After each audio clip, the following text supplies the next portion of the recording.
So if you're like me, Errol the Eagles' treehouse scene is definitely sitting on the top of my mind. Why, you may ask? Because while there, Errol the Eagles' TV kept making sounds and lighting up, which, like I pointed out in the deep dive video, that was Morse code. However, I do not know Morse code, so for the better part of a few days, I've been scouring all the internet on how to figure out Morse code, and it's actually not too difficult.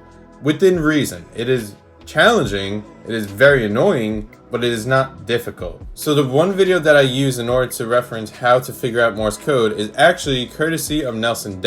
So this diagram that I have right here, this is the, as he calls it, the down and dirty way of memorizing Morse code. I'll give you a very quick example so that way you can kind of see where I'm going with it, and then we can get on to deciphering the TV. So let's say we want to transmit the word start. Now, in between each letter or each word, depending on where you are in the code, you gotta give it a little bit of a pause so that people can differentiate when this part of the code ended and when the next part will begin, so that way they could figure it out on their end. Otherwise, it's just gonna be a mixture of noises and no one's gonna figure out what you're trying to say, especially if it's a highly secretive message you're trying to transmit. Also, I found out, now this is just from my observation, a letter could only go on for 4 notes. Past that, you include special characters, numbers, symbols, whatever else, but for this purpose and this specific transmission on the TV, we don't have to go past the 4. At least I didn't have to. We begin with the letter S, so from here, again, the placeholder, we go 1, 2, 3 dots. Pause. Then we go to T, dash, pause. Then for A, we gotta go dot, dash, pause. R, we have to go dot, dash, dot. And lastly, T is dash. So over the transmission, it should sound something like this. Now again, this is just for educational purposes. Don't judge me based off how it sounds. This again is just an auditory example of what it should sound like on the transmission.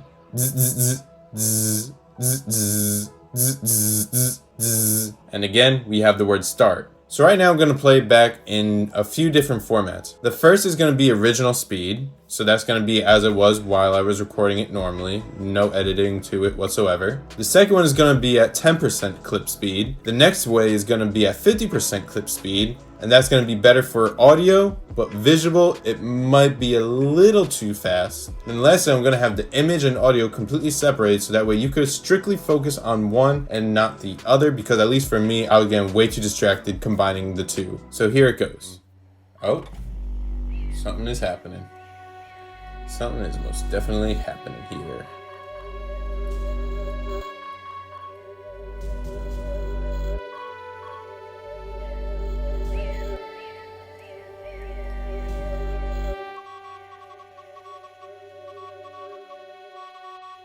That's gotta be Morse code for something.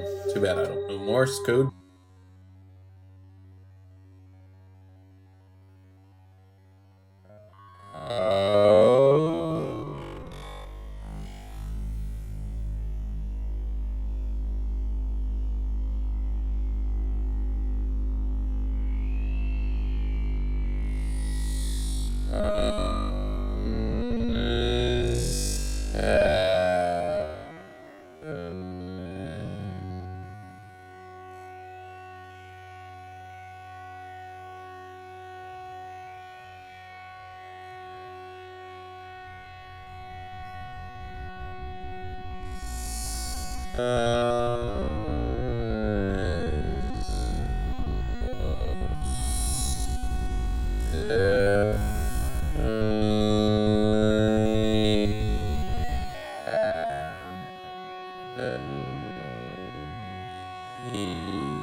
There's gotta be more code for some.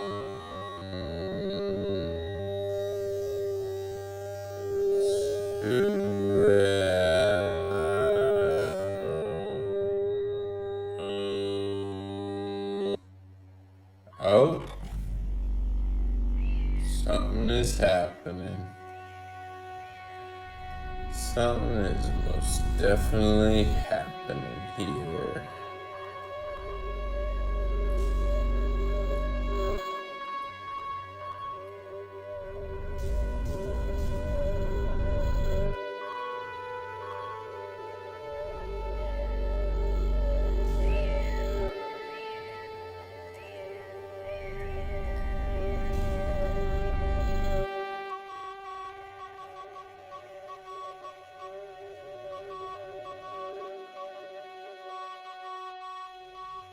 There's gotta be Morse code for something.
There's gotta be Morse code for something.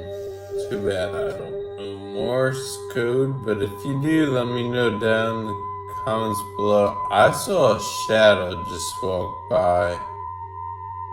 He's behind us, isn't he?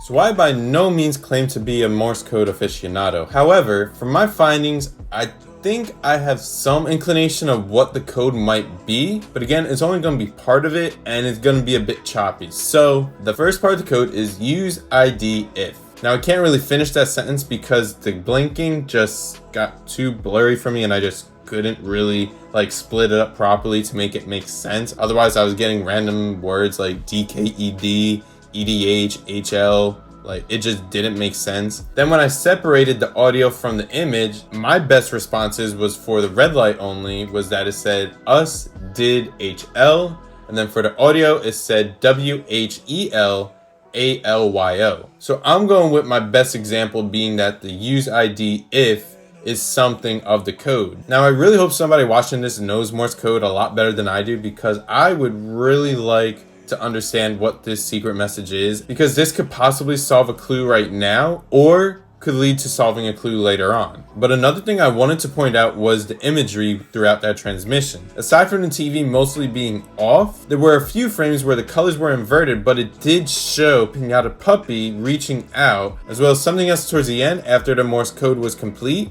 that I could not really see that well. But if you got a tool that can modify the image, or if you got even better eyesight than me, definitely tell me what you saw in the comment section below, because I would like to see what it's supposed to look like.